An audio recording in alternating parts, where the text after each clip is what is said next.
The Light Between Seasons. In a quiet coastal town nestled between green hills and the endless sea, lived a woman named Alara. She was a painter, known not for fame or exhibitions, but for the way her paintings captured emotion, especially the kind that lingers in silence. Her small studio overlooked the shore, and she spent her days blending colors with the whispers of the tide. One autumn morning, while painting the sunrise, Alara noticed a stranger standing at the edge of the cliff. He stood still, tall, his figure outlined by the golden light. Curious and slightly concerned, she approached him. "Beautiful view," she said. He turned. His eyes were the color of storm clouds, yet held a strange warmth. "It is," he replied. "I used to come here years ago. I didn't expect it to still feel like home." His name was Kale, a former marine biologist who had once lived in the town before disappearing into a life of travel and deep-sea research. Now, after years of drifting, he had returned. Drawn not by memories, but by something he couldn't explain. Alara and Kale started seeing each other often. It began with walks along the beach, quiet conversations about the ocean, art, and life. Kale told her stories of coral reefs glowing like cities beneath the waves. Alara showed him how to capture light and color. Their connection grew with the seasons. Winter arrived, and with it, a fragile intimacy.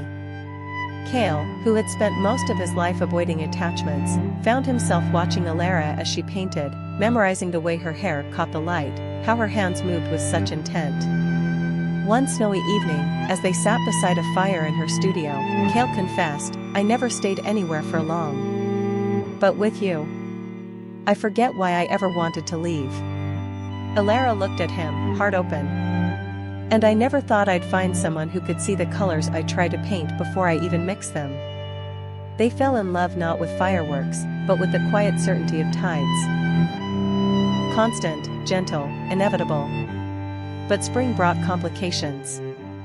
Kale was offered a position leading a research expedition in the Arctic, a once-in-a-lifetime opportunity. Torn between his passion and the love he had finally found, Kale struggled. Alara said nothing at first.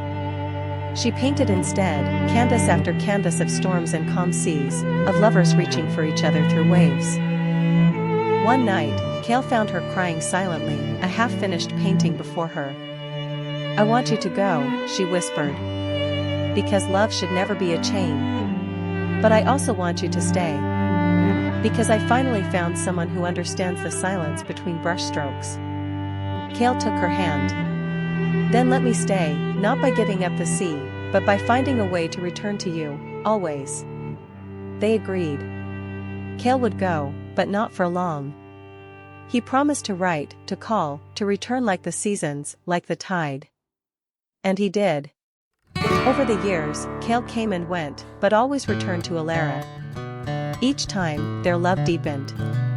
She painted every letter he sent, every photograph from his voyages, turning their story into a gallery of longing and reunion. Eventually, Kale gave up the long expeditions, choosing instead to teach and research near home.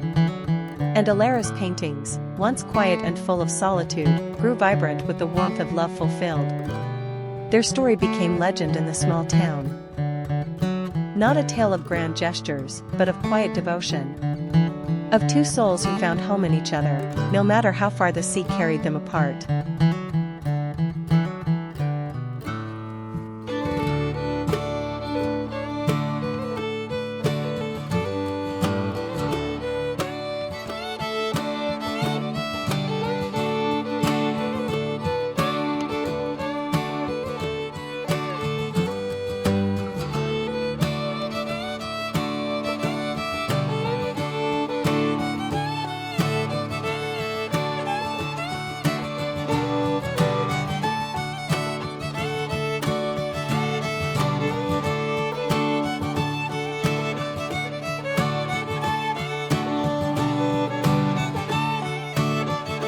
Whispers of the Northern Wind.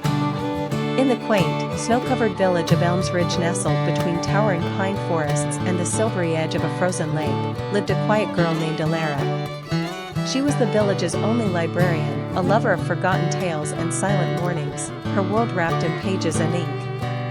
Alara had lived in Elmsridge all her life.